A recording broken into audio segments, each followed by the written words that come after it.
ಇದರಿಗಿಂತ ದೊಡ್ಡ ಫೀಸು, ದೊಡ್ಡ ಉಡುಗೊರೆ ಯಾವುದೂ ನನಗೆ ಬೇಕಾಗಿಲ್ಲ. ನಿಮ್ಮಂಥವ್ರ ಹತ್ರ ಇಂಥ ನಾಟಕದ ಮಾತುಗಳಿಗೇನು ಬರ ಇಲ್ಲ ಬಿಡಿ.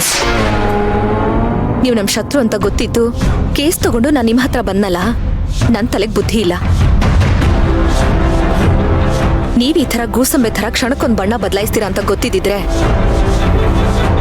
ಖಂಡಿತವಾಗ್ಲೂ ನಾನು ನಿಮ್ಮ ಹತ್ರ ಕೂಡ ಸುಳಿತಾ ಇರಲಿಲ್ಲ. ಅಲ್ಲ, ನೆನ್ನೆ ಅದೇನೋ ಇಷ್ಟು ಶುದ್ಧ ಭಾಷಣ ಬಿಗಿತಾ ಇದ್ರಲ್ಲ, ಎಥಿಕ್ಸು ಅದು ಇದು ಅಂತ. ಏನ್ ಸರ್ ಎಥಿಕ್ಸ್ ಅಂದ್ರೆ?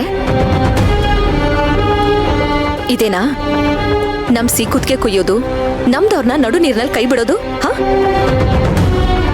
ನನ್ನ ನೋಡ್ದಾಗ್ಲೆಲ್ಲ ಮಗಳು ಮಗಳು ಅಂತಿದ್ರಲ್ಲ, ಒಂದ್ ವೇಳೆ ನಿಮ್ ಮಗಳೇ ನನ್ನ ಪರಿಸ್ಥಿತಿನಲ್ಲಿ ಇದ್ದಿದ್ರೆ ಅವಳನ್ನ ಮುಳುಗ್ಸೇ ಬಿಡ್ತಿದ್ರಾ, ಇಲ್ಲ ಅವಳಿಗೆ ನ್ಯಾಯ ಕೊಡಿಸ್ತಾ ಇದ್ರಾ?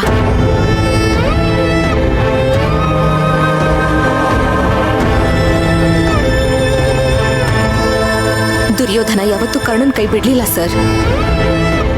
ಕೊನೆ ಉಸಿರಿರೋವರೆಗೂ ಅವನು ಅವನ ಜೊತೆಗೆ ಇದ್ದ. ಅದು ಸರ್ ಎಥಿಕ್ಸ್ ಅಂದ್ರೆ.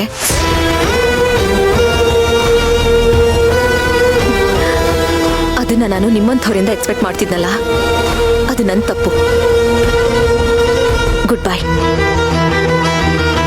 ಮುಂದೇನು ಮಾಡ್ತೀಯ? ಅದನ್ನ ತಿಳ್ಕೊಂಡು ನಿಮ್ಗೇನು ಆಗ್ಬೇಕಾಗಿಲ್ಲ ಸರ್. ಆದ್ರೂ ಹೇಳ್ತೀನಿ ಕೇಳಿ. ಅರ್ಜುನ್ ಸರ್ ಜೊತೆ ಹೋರಾಡಿ ಗೆಲ್ಲೋ ಲಾಯರ್ ಅಂತೂ ನಿಮ್ಮನ್ನ ಬಿಟ್ರೆ ಬೇರೆ ಯಾರೂ ಇಲ್ಲ. ಆಲ್ರೆಡಿ ಕೇಸ್ ಫೈಲ್ ಆಗಿದೆ, ಅದು ಆರ್ಗ್ಯುಮೆಂಟ್ಸ್ ಹಂತಕ್ಕೂ ಹೋಗಾಗಿದೆ. ಈಗ ನೀವು ಹಿಂದೆ ಹೋಗ್ತಾ ಇದ್ದೀರಾ, ಹೋಗಿ, ನನಗೇನು ತೊಂದರೆ ಇಲ್ಲ. ಅರ್ಜುನ್ ಸರ್ ಜೊತೆ ಹೋರಾಡೋ ಮತ್ತೊಬ್ಬ ಲಾಯರ್ನ ನಾನೇ ಹುಟ್ಟಾಕ್ತೀನಿ.